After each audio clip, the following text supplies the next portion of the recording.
mbokki téléspectateurs yi ñuy seetaan tey nag bi ñu ñëwee ci point de presse bi nga xam ni espace art bu Médina doon nañ ko amal dañ ciy profité laaj kenn ci membre yi monsieur Thialis Leye artiste peintre mais également cinéaste boo xamante ni ji am na lu ñu ko bëgg a laaj par rapport li nga xam ni mooy fond Covid 19 bi nga xam ni dafa touché secteur yëpp plus particulièrement li nga xam ni mooy secteur culturel bi.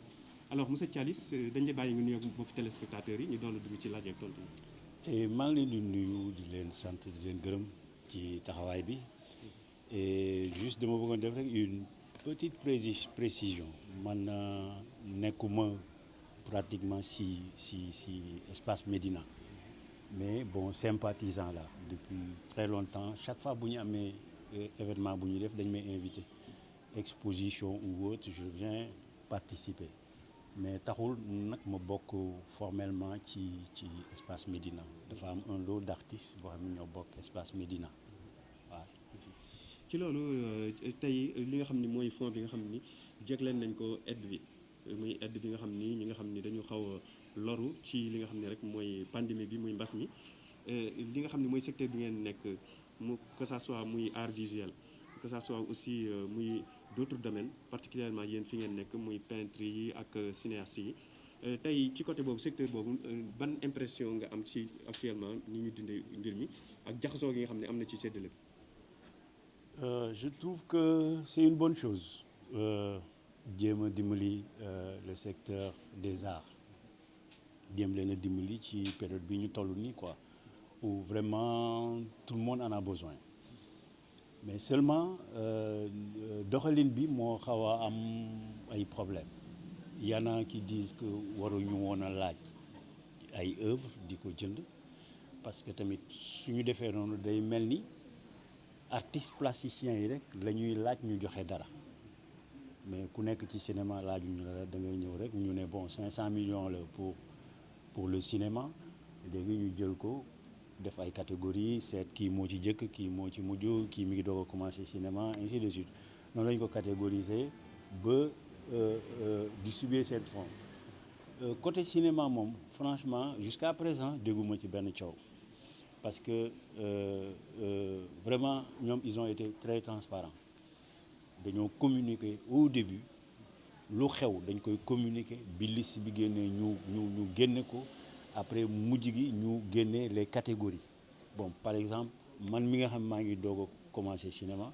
mënuma bokk catégorie ak Lamine Ndiaye que tout le monde connaît depuis la nuit des temps il est là kooku mënuñu bokk catégorie kon il y a rien à dire sur la catégorisation aussi ci cinéma bon ñi gën a néewle am nañu lu sakkan loo xamee ni lii mën nañ cee jàpp te ñooñu day fekk ne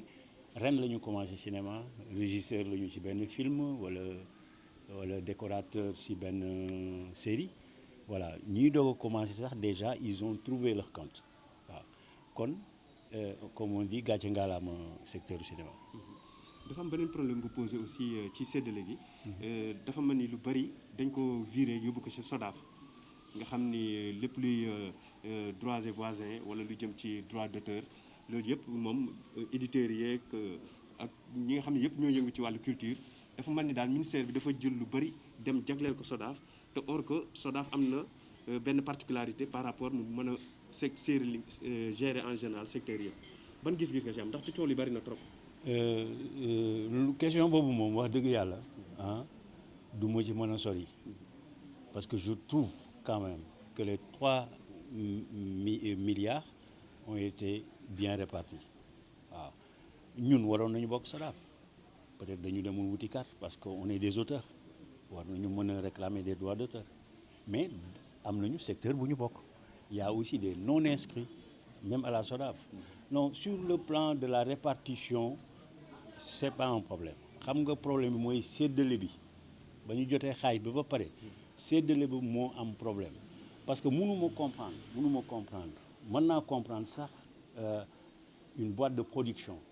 ñu jox ko 4 millions ñu jox ko 7 millions parce que boîte de production la mais mënuma comprendre qu'un artiste peintre mu ne day jaay œuvre am ñëpp di jaay seen œuvre mu am ci ñoo xamee ni dañ leen di jox 7 millions ñii ñu leen di jox 4 millions 5 am ñoo xam ne amuñu dara kon dimbale wuñu kenn enfin dimbale nañu ñi leen neex parce que am na ay artistes yoo xam ne déposé nañu seen œuvre des œuvres de valeur mais sur la base d'une sélection je sais pas sur bon parce que peut-être que seen œuvre rencontré wul la sensibilité du jury parce que y avait un jury et ça ce qui n'est pas normal c'est que dañu waroon jël parce que xam nañu kii kii dañu waroon jël œuvre yi ku ci nekk ñu jël sa œuvre seet bu fekkee da nga def un prix raisonnable ñu jox la ko su fekkee ton prix est exorbitant parce que tamit des fois les gars ils peuvent exagérer alors en ce moment là ñu négocier ak yow ba mën ko jënd nga am dara nga mën a continuer sa liggéey parce que depuis mars ba léegi tout est arrêté. mën nañ jàpp ni mbir mi politique daf si rax. mën nañ jàpp politique daf si rax. man je crois pas. je ne crois pas que mu am politique. parce que bu amee ku ma am ndey ak ku ma amul ndey. non loolu mën na bañ a doon politique mën na bañ a doon politique parce que man su fekkee dañ may jox dara pour may séddale Cheikha sama xarit la dama koy jiital. man affaire copinage la. waaw mën na doon copinage mais pas politique man je vois pas de politique là-dedans waaw. kon ñu ngi koy sant di ko gërëm